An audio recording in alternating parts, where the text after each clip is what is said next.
Learn to see your toddler in a different way. Toddlers have a negative reputation. Yes, they're adorable, but they are also viewed as being difficult and extremely challenging. It's important to remember that your child isn't having a tantrum for the sake of it, and they're not being challenging for the sake of it either. They're simply exploring and learning in the only way they know how. Remember, at this age, children haven't learned about controlling impulses and what is right and wrong.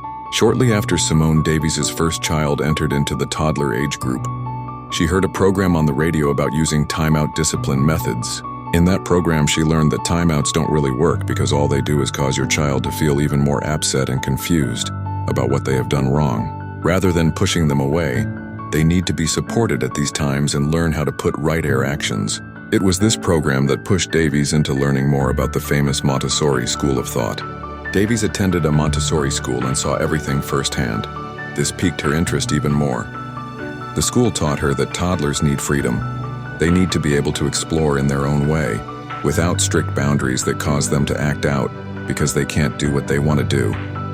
However, toddlers also need to explore within safe boundaries, and they need a routine that is predictable.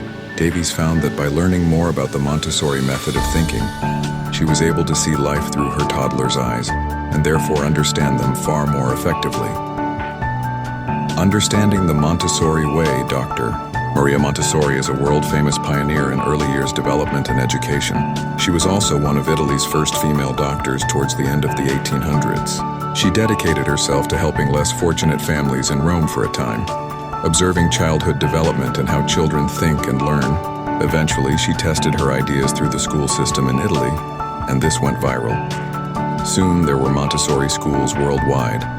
Maria Montessori died in 1952, but her principles live on. The Montessori way of thinking dictates that there should be a close and beneficial learning relationship between the child, their environment, and the adult. The child should be the one dictating their learning, choosing what they want to do and how to do it. But the adult is there to guide and support. Everything is there for the child to choose, i.e., learning exercises are already set up and within reach. In a Montessori school, the classroom is set up with learning at the center of everything, but at the child's own pace. The Montessori principles tell us that we shouldn't tell our children what to do. We should allow them to find out for themselves, through careful guidance. They should learn in a hands-on way, therefore gaining confidence and self-mastery in everything they do. This entire method sounds at first glance as though the child has control and is able to do whatever they want, but that's not the case. There are boundaries in place which the child must stick to. For example, they can choose any activity they want to do, but if another child is using those materials, they must wait and choose something else. They can also play any game they want to play, but they should not hurt or upset another child or adult. Let your child decide on their activities. Children learn through repetition, and activities should be designed to encompass this and help the child to master skills naturally. Activities need to be challenging, but not to the point where the child becomes frustrated and decides they don't want to do it anymore. Children need to be able to choose their own activities because this means they're in charge of their own learning. Empowering children to learn makes them keen to do so over the long term.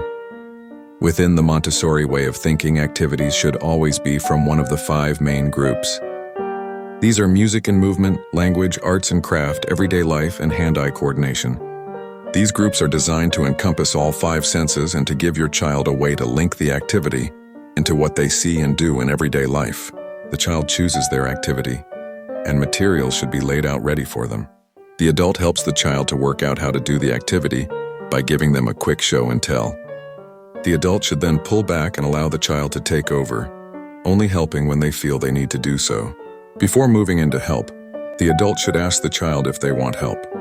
Arrange your home to resemble a Montessori school. Montessori schools are set up in a way which puts the child first. Activities are laid out, ready to go, and everything is easy for the child to reach and explore. You can use these same principles in your own home. Davies suggests having a declutter and getting rid of anything in your home that you don't need. This frees up space and allows you to create a full learning environment. You should also put some serious thought into how you arrange your home to make things easier for you. This will cut down on stress and allow you more time to support your child as they play, explore, and learn. Montessori school classrooms are very structured and organized, and everything focuses on the needs of the child. This can be as easy as furniture which your child can easily use themselves, such as chairs they can climb into or beanbags. The less help your child needs to use these items, the more independent and confident they will feel. You should also ensure that activities such as arts and craft materials are laid out within easy reach for your child. It's a good idea to use small storage trays rather than large baskets, as these are more organized and your child will be able to find what they need more easily. Make sure that in each tray, there is everything the child needs to complete that activity. However, don't overwhelm your child by having too many trays with activities inside. Just a few which are appropriate to their age is enough. You should also think about alternating these occasionally so that your child doesn't become bored. Although you might think that toddlers are chaotic and messy, they actually like everything to have a place. This is because they like to know where they can find what they need. And from your point of view, this means they can also be taught to put things away in the right place too. The final point when designing your home is to see each room as your child would. Get down on your hands and knees and look up and around the space as your child would. What can you see that may be exciting to them? Can they reach it?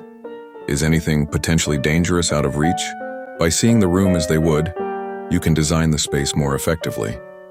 Curious children want to learn. It's important to encourage curiosity in your child, and this means helping them to dream, explore, and use their imagination. A child's imagination knows no boundaries, and this is the ideal way to cultivate joy in learning.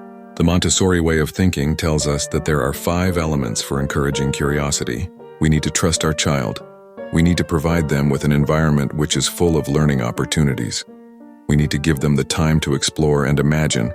We need to give them a safe and secure environment in which to do this, and we need to help them understand that to dream is to learn. Children use their imaginations all the time, but as we grow into adults, we're told it's not mature or useful to dream. However, imagination is at the heart of curiosity, so it's a good idea to reconnect with your own imagination to help your child foster their own. When a child is curious, they want to know more, they want to explore, and they want to learn. Hands-on learning is the single best way to encourage this sense of wonder, because a child will learn through doing. You can help them when they're struggling, and you can observe and ask questions, encouraging them to use your imagination and tell you what they're doing and why. Observing your child while they're playing is also very important for spotting any potential developmental problems. This doesn't mean you jump in and rectify something too early. It means that you watch and monitor, gaining information and perspective. Your child just wants to be accepted. Toddlers are trying to find their way in the world, and they're also grasping at their own identity and independence. They want to feel like they belong, and they want to feel like they're important. The best way to do that is to accept your child for who they are, exactly as they are now. It's easy to feel like every day is a battle as you constantly tell your child what not to do, try and encourage them to do other things, etc. However, by understanding that your child is exploring and learning and that they just want to be accepted for themselves at this stage in their life, you can avoid feeling challenged and move towards a more supportive and nurturing space. Your toddler isn't trying to annoy you or upset you, they're just trying to learn. As children start to communicate via words, you can act as their translator and ask them what they're trying to tell you. This helps to develop that sense of significance because they have their own voice. You can say something like, "Are you trying to tell me that you're thirsty?" Or, "Are you trying to tell me that you want to lay down?" Don't second guess them or try and put words into their mouth. Simply ask them what you think they're trying to say. It's important to remember that toddlers haven't learned about rationality yet, so there's no point in trying to get them to understand something if you're not going to help them learn. If a child is naughty, you should tell them so and explain why. For example, if they keep hitting you, as some children start to do around the toddler age, tell them no and explain that they cannot hit you. If they want to hit something, they can hit the pillow. That shows them that their emotion is valid, but their way of showing it isn't. The Montessori way isn't about letting your child get away with everything. It's about supporting their development, tantrums and all. See challenges as a learning opportunity. Toddler-age children are very impulsive and they want to explore. This is part of what makes toddlers so fun to be around, despite the fact that they can be difficult when they don't do as they're told. It's important to know that regular punishments simply don't work that well over the long term. And if your child does as they're told as a result, it's probably only as a quick fix.